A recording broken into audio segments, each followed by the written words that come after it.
The hallway is completely dark except for a single flashlight beam cutting through floating dust. Ethan moves slowly, his breath visible in the cold air, EMF meter clutched tightly in his left hand. The floorboards groan beneath each careful step. Then the camera drops to the floor. Wet footprints are forming behind him, one after another, pressing into the dust, as if something heavy and invisible is walking directly toward him. Maya's voice comes out barely above a breath. "Ethan, don't move." He freezes, the flashlight flickers. From the darkness behind him, a tall shadow rises against the wallpaper, stretching upward, impossibly long, arms extending outward. Ethan's eyes go wide. The camera cuts to black. Text appears on screen. The following footage was recovered from Blackwood House. Rain hammers the windshield as their vehicle pulls onto a gravel road. The timestamp in the corner reads 1:47 in the morning.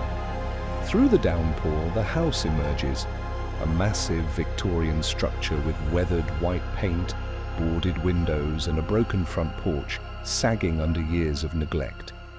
Ethan speaks directly into the camera, rain soaking his dark jacket. "Blackwood House? The family disappeared in 1974. No explanation, no bodies, nothing. 3 separate investigation teams came after that. All of them reported hearing a child calling their names." Maya pans the camera slowly across the exterior. In the upper left window between 2 boards, something pale shifts and disappears. Neither of them notices. The front door hangs crooked on its hinges. Ethan pushes it open and the house exhales, a cold, damp breath, carrying the smell of rot and old wood. Their flashlights sweep across dust-covered furniture, a collapsed armchair, a dining table still set with plates. Family photographs line the hallway walls, faces staring blankly forward. Maya moves the camera slowly across deep scratches carved into the plaster. Long, desperate marks running from shoulder height down to the floor. Near the base of the staircase, the EMF meter suddenly flashes red. Ethan glances at it and shakes his head. Probably old wiring. These houses are full of interference. He moves on. The meter flickers once more behind him before going dark. The child's bedroom is small and suffocating. A rusted bed frame sits against the wall beside a wooden wardrobe with a cracked mirror.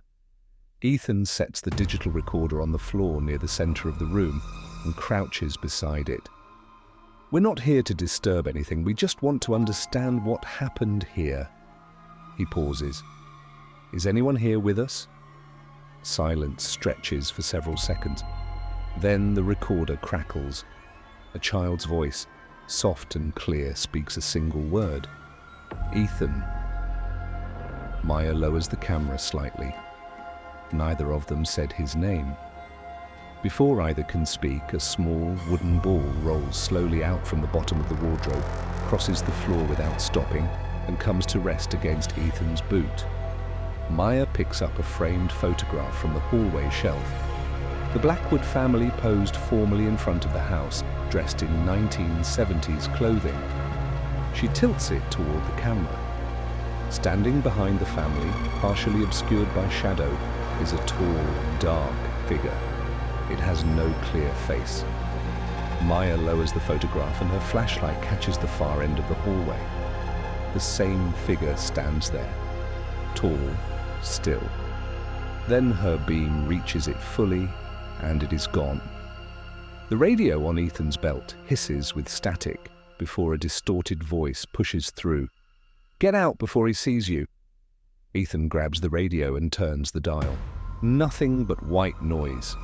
A woman's scream tears through the ceiling from somewhere upstairs. Ethan moves immediately toward the staircase. "Stay here and keep recording." Maya holds position as he climbs. The door at the base of the stairs slams shut between them without warning. Maya spins toward it, and through the narrow gap beneath the door, she can see Ethan's boots on the upper landing. She raises the camera. Standing directly behind Ethan at the top of the stairs is a pale child in old clothing, completely motionless, staring downward. Ethan cannot see it. The child raises one arm and points slowly toward a door at the far end of the downstairs hallway, the basement. They reunite and force the basement door open together. The stairs descend into absolute darkness. Rusted metal shelving lines the walls, holding old audio equipment, broken cameras and notebooks belonging to previous investigators. Then Maya's flashlight finds the far wall, and she stops moving. Hundreds of photographs cover it completely. Every previous visitor to Blackwood House, each one captured arriving at the front door.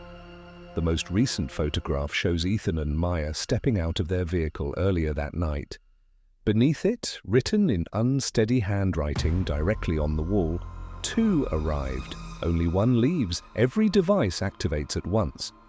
The EMF meter screams red. The digital recorder begins cycling through their names in a loop. The radio fills with layered voices speaking over each other. Then the wet footprints begin forming across the basement floor, slow, deliberate, crossing the concrete toward Ethan. They stop directly behind him. Maya's voice drops to almost nothing. "Ethan, don't move!" This is the moment from the opening. The tall shadow rises behind him against the basement wall, arms spreading wide. The camera drops. The image glitches into static. Ethan screams. Exterior shot. Rain still falling. Maya runs across the gravel, yanks the vehicle door open and throws herself inside.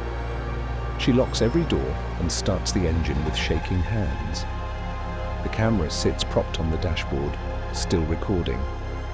She pulls onto the road and exhales, then the camera angle catches the back seat.